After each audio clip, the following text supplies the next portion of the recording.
गौरपदमानन्दं गोविन्दयोगेन्द्रमदाशिष्यं श्रीशङ्कराचार्यमताशिष्यं शिष्यं तं नोटकं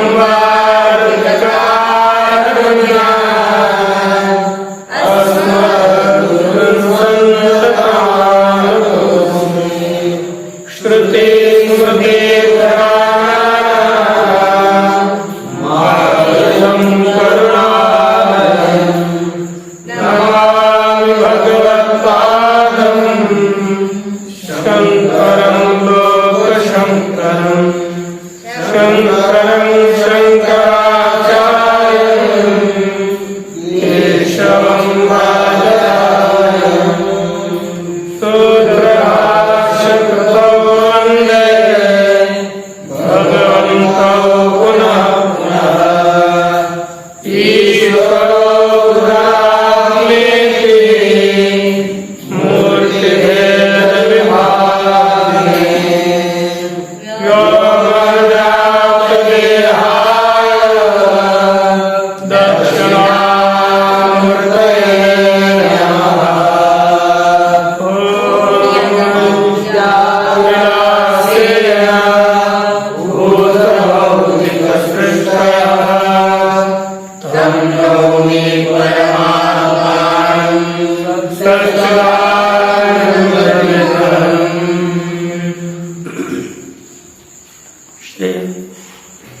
धर्मराजाध्वरीन्द्र प्रणीता इयं वेदांत परिभाषा एतां वेदांत परिभाषाम् आदाय अस्माकं विचारः प्रचलन् आसीत्।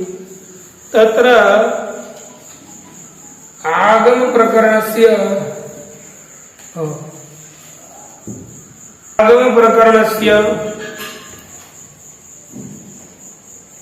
विचारः प्रचलति। आगम प्रकरणे प्रथमं शब्द प्रमाणस्य लक्षणं वेदं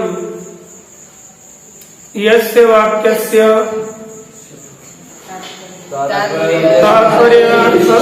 तात्पर्य विषयभूत संसर्ग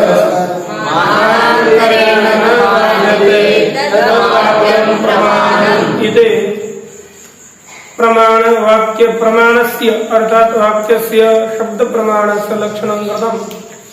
तत्पश्चात् आसक्ति योग्यता अदज तात्पर्य ज्ञानम यह विषय हमारा चल रहा था।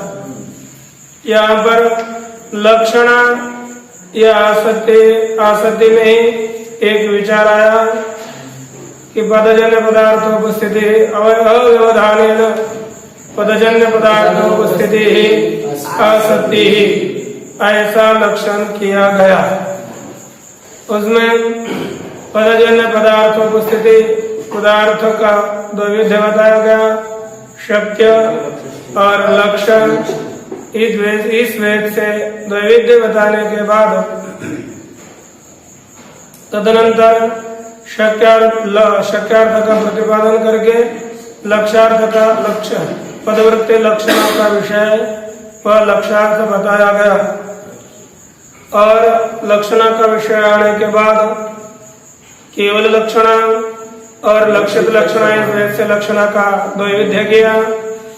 गौरी लक्षण लक्षित लक्षण में अंतर्भूत करी गई और पुनः तीन लक्षण के प्रकार के अजाद अजाद और ज्यादा ज्याद। उसका प्रतिपादन होने के बाद वह लक्षण कहाँ पर होती है, तो कहा वाक्य में भी लक्षण होती है और पद में भी लक्षण होती है।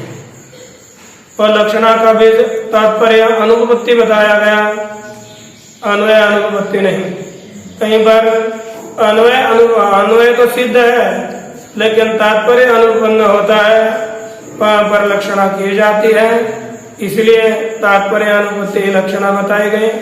वह लक्षणा केवल पदमात्र वृत्ति नहीं है, वह वाक्य वृत्ति भी है। जैसे पद में लक्षणा होती है तद्वत वाक्य में भी लक्षणा की जाती है। अब जैसे गंगायाम घोषा, इस वाक्य में गंगा पद का तीर में लक्षण, गंगा पद की तीर में लक्षणा करी गई। तद्वत गभीरायाम गंगायाम घोषा, यहाँ पर गभीरा गंगा यह पद नहीं है, पद समुदाय है।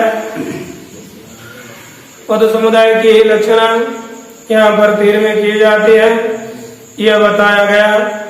तत्पश्चात एक प्रश्न उठाया कि ननु वाक्यस्य अशक्यतया कथम शक्यं संबंध रूपा लक्षण। वाक्य होता है पद शक्य हो, पद का अर्थ शक्य होता है, वाक्यार्थ तो अशक्य है, वाक्य का अर्थ शक्यार्थ नहीं कहलाता। हमारे लक्षण क्या है? शक्य संबंध लक्षणा। वाक्यार्थ अशक्य होने से शक्य नहीं होता, तो उस वाक्य के संबंध, वाक्यार्थ के संबंध में लक्षण कैसे कर पाएंगे? नहीं हो सकती। उसका तात्पर्य कैसे शक्य संबंध रूपा लक्षण वाक्य में संबंध होगी? तो सिद्धांत ने उत्तर देने के लिए आरंभ किया।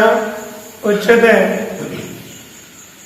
शक्त्या यत् पद संबंधेन ज्ञाप्यते तत्संबंध लक्षण। क्या क्या लक्षण का स्वरूप? शक्त्या यत् पद संबंधेन ज्ञाप्यते तत्संबंध लक्षण। पुनर्वदन्तु शक्त्या यत् पद संबंधेन ज्ञाप्यते तत्संबंध लक्षण। शक्त्या यत् पद संबंधेन ज्ञाप्यते तत्संबंध लक्षण। देखो इसका टीका में थोड़ा अर्थ किया। पदेन स्वनिष्ठ शक्त्या यत् ज्ञाप्यते तत्संबंधो लक्षण। अर्थ क्या हो गया? यहाँ लिखा पद के द्वारा स्वनिष्ठ शक्त्या, पद में पद के द्वारा बोध कराया जाता है। लेकिन कैसे? साक्षात नहीं। जैसे पदेन गंगायाम घोषयित उत्पल्यते हम, गंगा पदेन स्वनिष्ठ शक्त्या, अर्थात गंगा इस पद में विद्यमान जो शक्ति, उस शक्ति के द्वारा यह संबंध है ना, तो शक्ति के द्वारा स्वनिष्ठ शक्त्या यह ज्ञाप्यते, अपने निष्ठ शक्ति के द्वारा जिसका बोध कराया जाता है। फिर अब गंगा पद है, गंगा पद है ना, स्वम गंगा पदम, तनिष्ठ शक्ति के द्वारा किसका बोध किया जाता है? जल प्रवाह का। उस तत्संबंध अर्थात जल प्रवाह का जो संबंध है उसमें क्या होती है? लक्षणा। ठीक है, ये ध्यान में रखा। समझ में आया? पदेन अर्थात गंगा पदेन स्वम गंगा तनिष्ठ शक्ति गंगा पदनिष्ठा शक्ति तद्वारा यत् ज्ञाप्यते, कहा ज्ञाप्यते? जल प्रवाह ज्ञाप्यते। तत् जल प्रवाह, उसका संबंध तीर के साथ उस तीर में लक्षण होते हैं। इसी में अब ये लक्षणा करेंगे।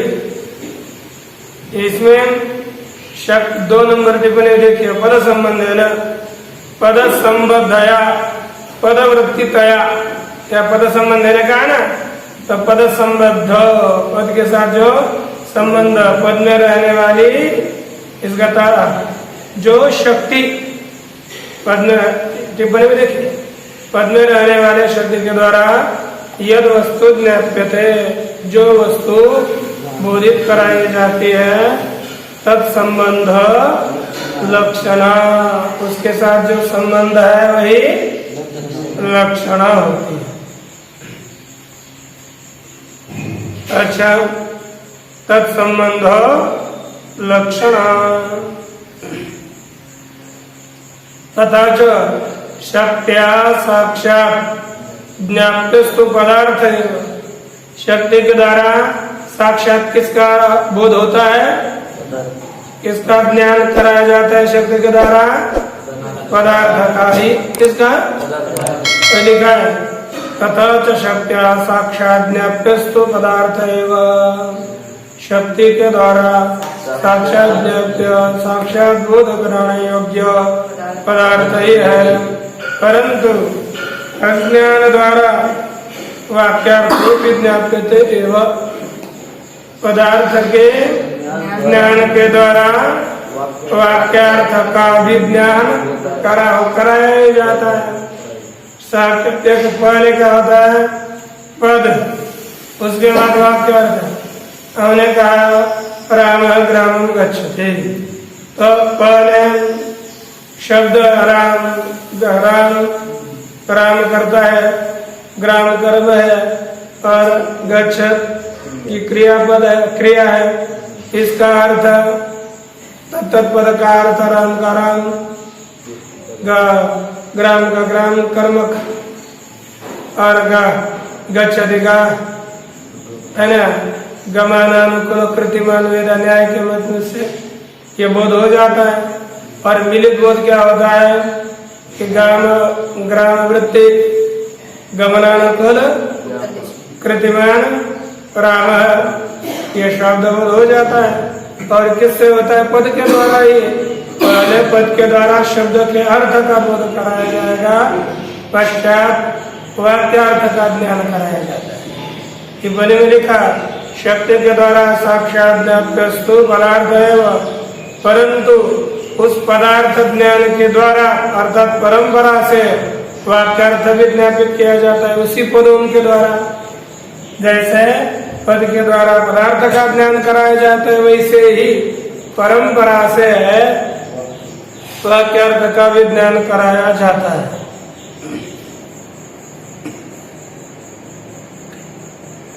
लिखा पदार्थ ज्ञाप्यते परंपरा ज्ञाप्यस्तु वाक्यार्थो भी भवति।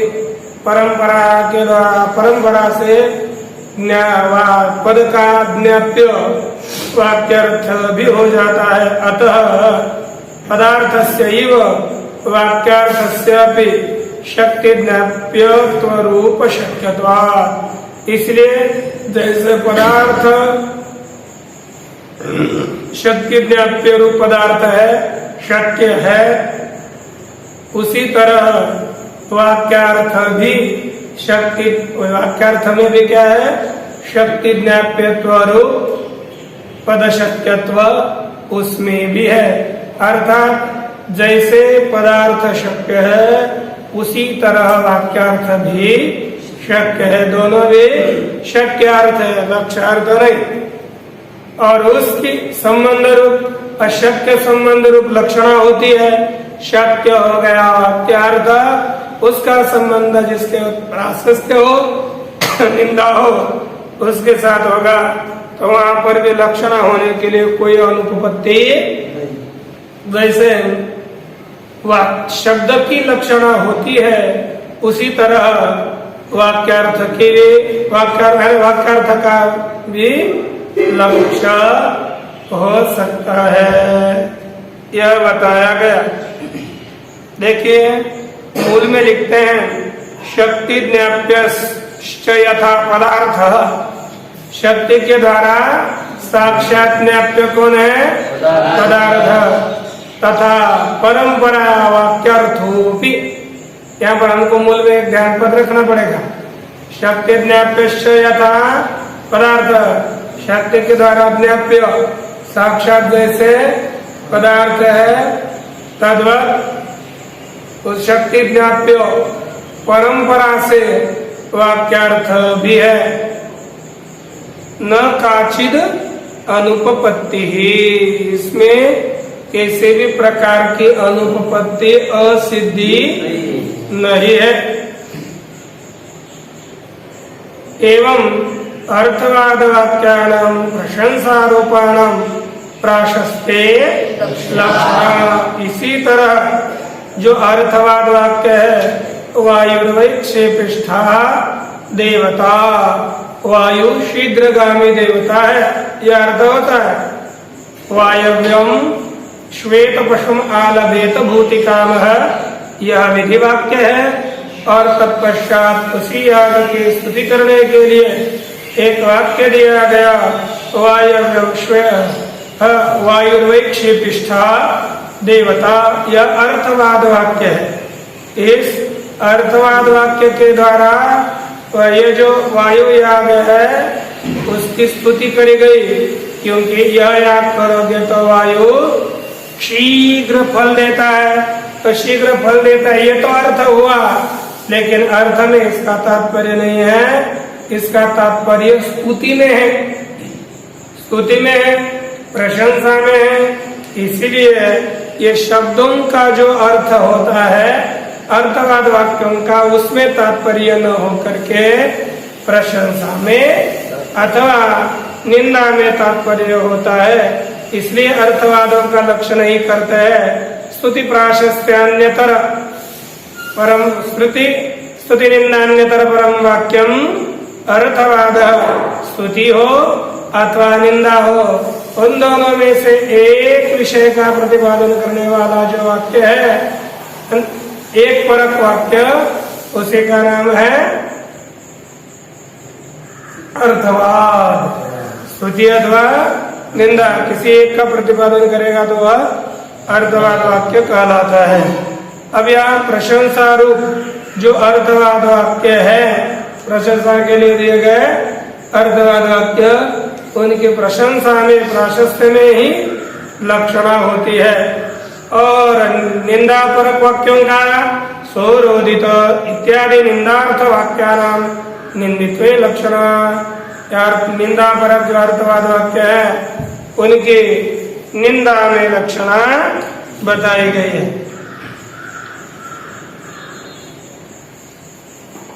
कहने लगे महाराज, ननु तत्र पदानाम लक्षणा कुतो न स्यात्। यहाँ पर जो वाक्य है अर्थवाद वाक्य, इस अर्थवाद वाक्यों में पदों की लक्षणा क्यों नहीं की गई, वाक्यार्थ की लक्षणा क्यों की गई? तो कहते हैं अर्थवादगत पदानां प्राशस्त्यादि लक्षणा। आगे मूल में अग्रिम पत्रम अर्थवाद वाक्य अर्थवादगत पदानां प्राशस्त्यादि लक्षणा अभ्युपगमे एकेन पदेन लक्षणया तदुपस्थिति संभवे पदांतर वैयर्थ्यम स्यात्।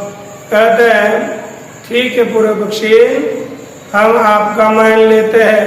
पूर्व पक्ष ने क्या कहा, जब आपने यहाँ पर अर्थवाद वाक्यों में वह साक्षात वाक्य की लक्षणा मानी, पदों की लक्षणा क्यों नहीं मानी? तो सिद्धांति उत्तर देते हैं, देखो बेटा, यदि हम अर्थवाद वाक्यों के पदों में लक्षणा मानेंगे, किसमें लक्षणा मानेंगे? पदों में लक्षणा मानेंगे तो क्या दोष होगा? सुनो, अर्थवादगत पदाना, अर्थवाद में रहने वाले जो पद, उन्हीं पदों के प्राशस्त्यादि लक्षणाभ्युपगमे, प्राशस्त्य अर्थात प्रशंसा इत्यादि, प्राशस्त्य इत्यादि लक्षणा यदि मानेंगे तो एकेन पदेन लक्षणया तद उपस्थिति संभवे। एक पद के द्वारा लक्षणा से उसकी उपस्थिति संभव होने पर, अब एक पद लक्षणा तो हम कई पर भी कर सकते हैं, तो एक पद के द्वारा एक प्रशंसा की उपस्थिति हो जाएगी। एक वाक्य में वायुर्वै क्षेपिष्ठा देवता, कितने हैं?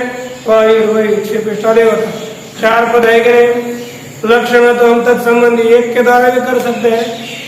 तो एक पद के द्वारा लक्षणा संभव होने पर अन्य पद क्या हो जाएंगे? व्यर्थ हो जाएंगे, व्यर्थ। जैसे क्षेपिष्ठा का हमने स्तुति के ऊपर लक्षणा करी, तो वायुर्वै देवता, ये सब पद असंभव, व्यर्थ हो जाएंगे। लेकिन पदों में व्यर्थता आना ठीक नहीं है, इसलिए एक पद में लक्षण नहीं करते, सभी में लक्षण करेंगे तो कोई दोष, फिर कोई व्यर्थ नहीं होगा। एक में करेंगे तो व्यर्थता आ जाएगी। इसलिए कहा कि एवं अर्थवादगत, पहले अर्थवादगत पदानां प्राशस्त्यादि लक्षणाभ्युपगमे एकेन पदेन लक्षणया, एक पद से लक्षणा के द्वारा तद उपस्थिति वह प्राशस्त्य इत्यादि प्रशंसा की उपस्थिति संभव होने पर पदांतर वैयर्थ्य अन्य पदों की व्यर्थता हो जाएगी। इसलिए एवं विद्यापेक्षित प्राशस्त्य रूप पदार्थ प्रत्यायकतया अर्थवाद समुदायस्य पदस्थानीयतया विधिवाक्येन एकवाक्यत्वं भवति इति अर्थवादानां पदैक वाक्यता।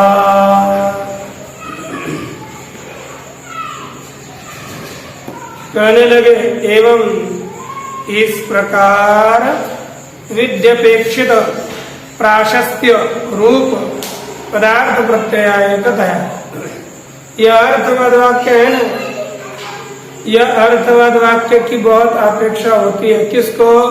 विधि को। इसने कहा वायव्यम श्वेतम पशुम आलभेत बोधिकाम, वायु को, जिसको ऐश्वर्य की कामना है, वह वायु को श्वेत पशु का आलभन करे, यह बताया गया। तो अब यह हम क्यों करें? तो विधि को, कोई आदमी प्रवृत्त नहीं होता ना, उसकी स्तुति करे तो आदमी जल्दी प्रवृत्त होता है। इसलिए प्रत्येक स्तोत्र, प्रत्येक पाठ, अंतिम में स्तुति रहती ही है। स्तुति के बिना काम ही नहीं चलता, क्योंकि आदमी प्रवृत्त ही नहीं होगा नहीं तो।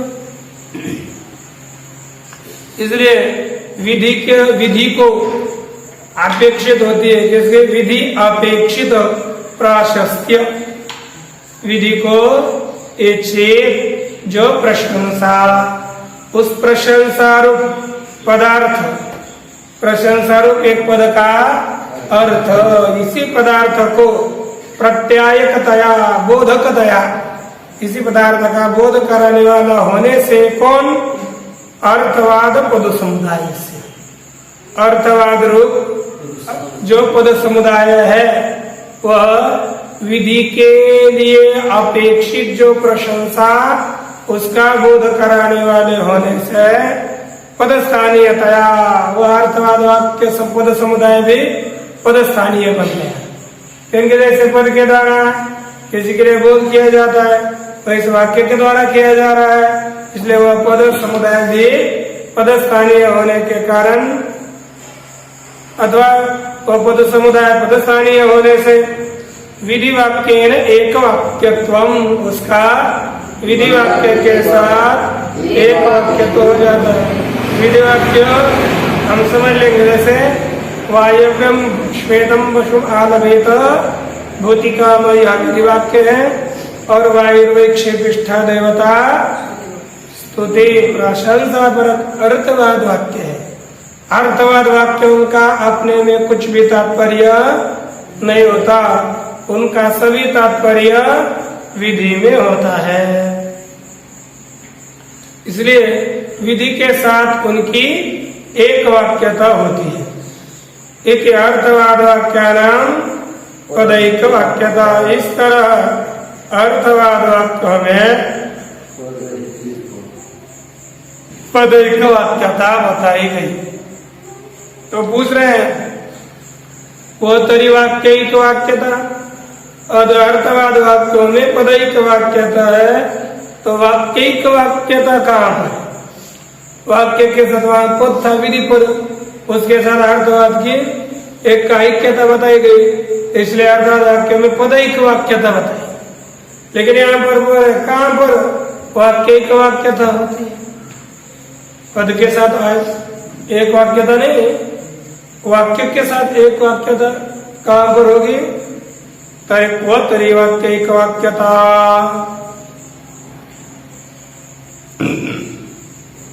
यत्र प्रत्येकम, उत्तर दे रहे, यत्र प्रत्येकम भिन्न भिन्न संसर्ग प्रतिपादकयोः वाक्ययोः आकांक्षावशेन वाक्य बोधकत्वम्।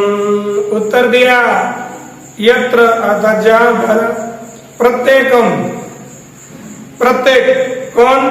भिन्न भिन्न संसर्ग प्रतिपादक यो वाक्य यो भिन्न भिन्न। एक वाक्य अलग तात्पर्य का प्रतिपादन कर रहा है, दूसरा वाक्य अलग तात्पर्य का प्रतिपादन कर रहा है। इसलिए भिन्न भिन्न संसर्ग प्रतिपादक, भिन्न भिन्न तात्पर्य, भिन्न भिन्न अर्थ के प्रतिपादक जो वाक्य है, उन दोनों वाक्यों की आकांक्षा के अनुसार, दोनों वाक्यों की परस्पर आकांक्षा, उसी आकांक्षा के अनुसार महावाक्य बोधकत्व, उनमें क्या रहता है? महावाक्य बोधकत्व रहता है। और ऐसे वाक्यों में ये वाक्यिक वाक्यता होती है। उदाहरण क्या है? तो कहते सुनिए, एक वाक्य है यथा दर्श पूर्णमासाभ्याम स्वर्ग कामो यजेत। एक वाक्य क्या है? दर्श पूर्णमासाभ्याम स्वर्ग कामो यजेत। यह एक वाक्य हो गया।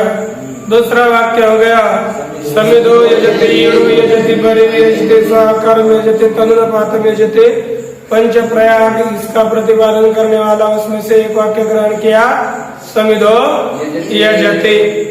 पहला वाक्य कौन सा है? दूसरा वाक्य। अब देखो ये दो वाक्य हो गए कि नहीं? ये दोनों विविधि वाक्य हैं। यहाँ पर दर्श पूर्णमासा भ्याम स्वर्ग काम यजेत, इसका तात्पर्य दर्श पूर्णमासा याग के द्वारा स्वर्ग रूप इष्ट की भावना करे, है ना? एक और समिधो यजते के द्वारा अर्थ है कि समिधि याग करे। तो दोनों वाक्य अर्थ, इसमें आपको अर्थवाद है, दोनों भी विधि वाक्य है ना? तो दोनों वाक्य अलग अलग है। तो इस तरह यहाँ पर वाक्यानाम इत्यादि ये जो परस्पर वाक्य है, इन वाक्यों को परस्पर अपेक्षित अंगांगी बोधक वाक्यतया एक वाक्यता। इसमें क्या होता है? अपेक्षा होती है। प्रकरण प्रमाण आगे आ जाएगा। अर्थ संग्रह में प्रकरण प्रमाण का निरूपण किया कि जहां पर एक शेष शेषी भाव का प्रतिपादन करने वाले जो वाक्य, अर्थात जिनमें शेष और शेषी दोनों की प्रतीति होती है आकांक्षा के अनुसार। जब आकांक्षा हो गई दर्श पूर्णमासा भ्याम स्वर्ग काम यजेत, अर्थ क्या था? कैसे कैसे दर्श पूर्णमासा स्वर्ग हम याग करें तो उसकी इच्छा पूर्ति होती है, समिध होगी इत्यादि पंच प्रयाग होगी। और वहां पर फल का प्रतिपादन है दर्श पूर्णमासा याग में, लेकिन कैसे करा ये नहीं बताया। तो उसको कथम भावाकांक्षा हुई। और समिधो यजति में हम प्रयाग का तो प्रतिपादन किया, लेकिन फल का प्रतिपादन नहीं किया। इसको समिधो यजति, समिधा याग के द्वारा भावना करे, बनेगा।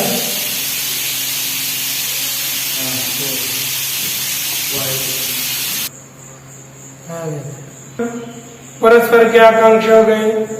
दर्श पूर्णमासी याग को इस वाक्य को कैसे करे, कथम भावाकांक्षा होती है। और समिधो यजते, समिधि आगे भाव, इसको फल की आकांक्षा होती है, हम किसकी भावना करें। तो परस्पर दोनों को आकांक्षा हो गई। तो परस्पर आकांक्षा होने के बाद अपेक्षित, एक को अंग की अपेक्षा हो गई और एक अंगी को अपेक्षा हो गई। दर्श पूर्णमासी याग को अंग की अपेक्षा भई और समिधो यजते को अंगी की अपेक्षा हुई। तो परस्पर अपेक्षित जो अंगांगी, उसकी बोधक वाक्यतया है ना, अंगांगी, ये दोनों भी एक अंग का बोधक है और एक अंग का बोधक है। ऐसे वाक्य होने से एक वाक्यता उनकी क्या होती है? एक वाक्यता होती है। तदुक्तम भट्टपाद, इसका एक प्रतिपादन भट्टपाद अर्थात कुमारी भट्ट ने भी किया है। स्वार्थ बोधे समाप्तानाम अंगांगित्वाद्यपेक्षया वाक्यानाम एक वाक्यत्वम पुनः संहत्य जायते। स्वार्थ बोधे समाप्तानाम अर्थात आपने अर्थ का बोध करने के लिए समाप्त हुए अर्थात उसको बोध करके चरितार्थ हुई जो वाक्य है उनको बाद में अंगांगी की अपेक्षा से वाक्यानाम एक वाक्य तो पुनः एक को अंग की अपेक्षा दूसरों के अंग की अपेक्षा इस अपेक्षा से परस्पर वाक्यों का ही एक वाक्यत्व हो जाता है। लेकिन वाक्यानाम एक वाक्यत्व पुनः संहत्य जायते पुनः मिलकर वाक्यों की एक वाक्यता हो जाती है। अब इसलिए यही कहा एवं द्विविधोपि पदार्थो निरूपिता, इस तरह दोनों भी पदार्थों का निरूपण किया गया। तदुपस्थितिश्च सत्य ही, अव्यवधान से इन पदार्थों की उपस्थिति उसी का नाम है आसक्ति। साच शब्द बोधे हेतु, यह आसक्ति शब्द बोध में कारण है, हेतु है। आगे क्या लिखा है? तथैव अन्वय व्यतिरेक दर्शनात्, उसी तरह अन्वय और व्यतिरेक देखा जाता है।